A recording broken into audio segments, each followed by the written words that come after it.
If they didn't invest in the stock market, they would have bought gold, or they would have bought oil, or they would have bought wheat. The fact is they had the money, and their money kept growing, and that's the problem.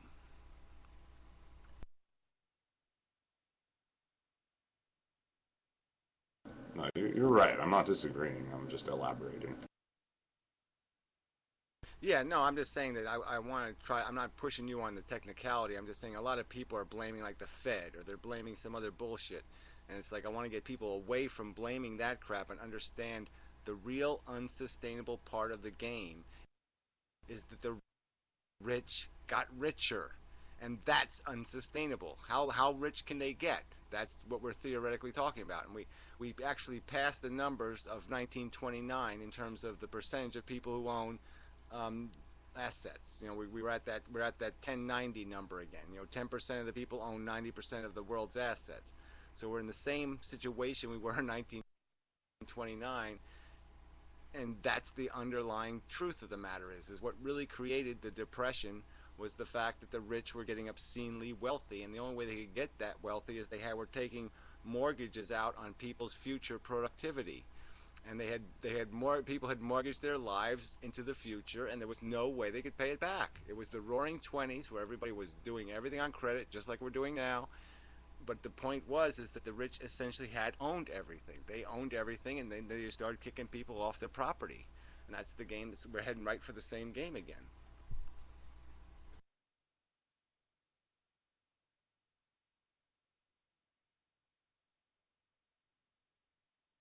Well, I'm sorry, it is an ownership problem. You just over leveraged has nothing to do with the fact that it was their real money. Leverage is I only how they manipulate the system between themselves, how they try to rip each other off, okay, by playing this, big rewards on the upside, complete losses on the downside kind of bullshit. But that's only stealing money from each other between the two, the rich stealing from the rich. That doesn't affect the fact that the rich are getting richer by ownership, by possession of IOUs. They are possessing everything that exists. I mean, like I said, if you paid off their IOUs, okay, you'd have to liquidate everything. This flashlight, everything any one of us thinks we own would be there. They would claim it because they they have would. the IOUs.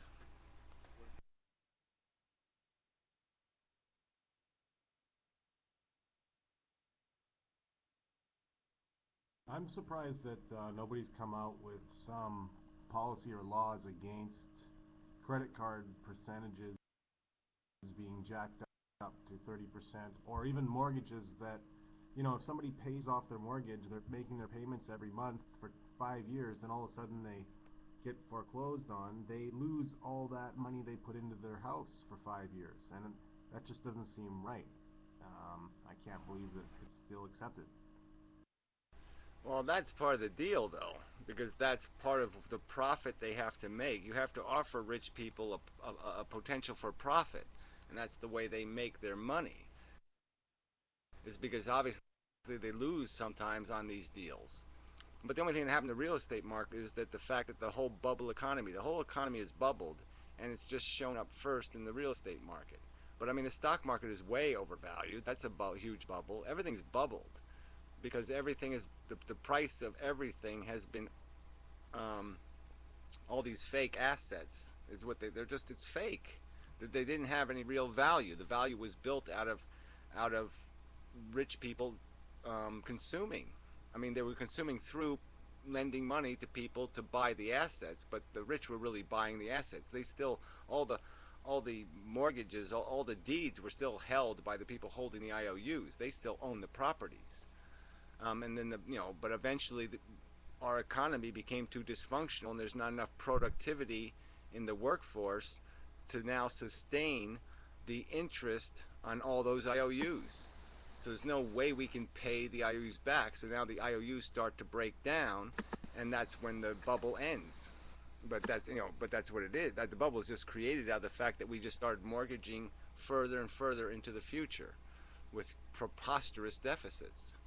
But all that represented was more ownership for the rich. They owned all of that spending. I mean, all that consumption.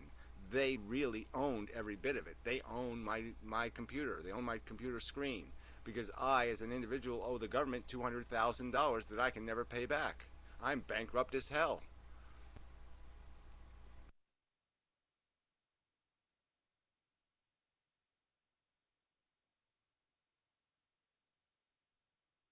The situation in the world right now with people in China and India who get educated and are just as capable of being a productive worker as someone in North America, but will do so for a fifth of the wage, is really unsustainable. So there will be an equilibrium in the economies, but the American middle class is such a sitting duck that all these schemes to kind of drain them just seems almost natural, like it's coming to them, and they're too stupid to do anything about it.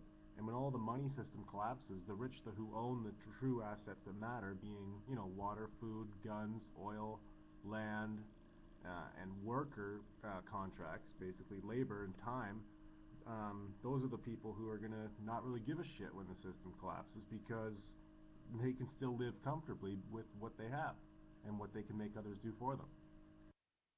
Well, and the point is their wealth will still be retained. It's just because it's going to be relative. They're going to own everything that's going to be preposterously devalued, but we are only going to have pennies. You know what I'm saying?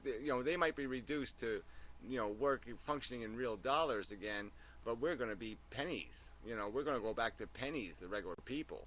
So they're still going to be rich relative to us, and they're going to, like you said, they're going to retain all the ownership. So they're going to have all the future potential. So once the deflation destroys, devalues everything, then the inflation will be let loose again, and the rich will get preposterously richer again because they will have all the assets, and the assets are all going to increase in value.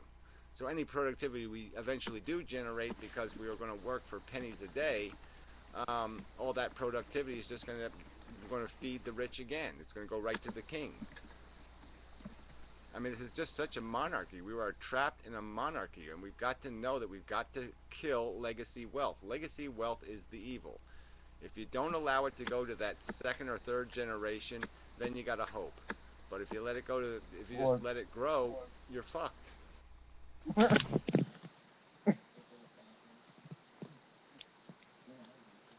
yeah, it really is a lot closer to feudalism than it is to capitalism right now because most people take out these mortgages on homes and then work for 20 years to pay off the land. And the land wouldn't even cost that much if the banks weren't giving these mortgages out in the first place because building a house only costs $30,000, $40,000. It doesn't cost 200,000. So the fact that everybody can get a loan and then everybody can compete for purchasing with not only the money they have but for the loan they can get, that's what raises the price and inflates the price.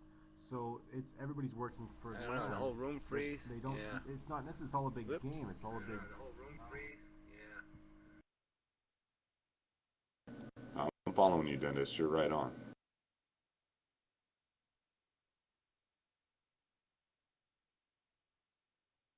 Well, another factor in that whole thing, though, is also the fact that they don't tax. Property taxes usually don't apply to land holdings.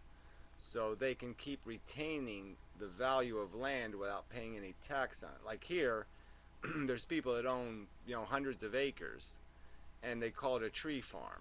Now, no one ever farms a tree, no one ever cuts a tree down, but it's called a tree farm. And they pay $1 in tax on 200 acres of property. I mean, the acreage has a retail value of millions of dollars, yet they don't pay a single bit of property tax on that ownership.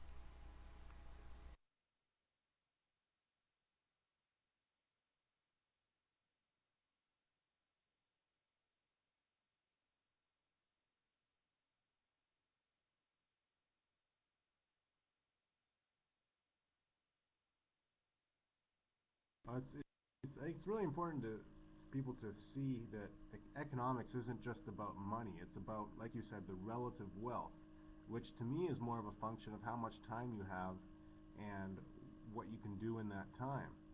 Um, if you look at it that way, then wealth is is really, money's just one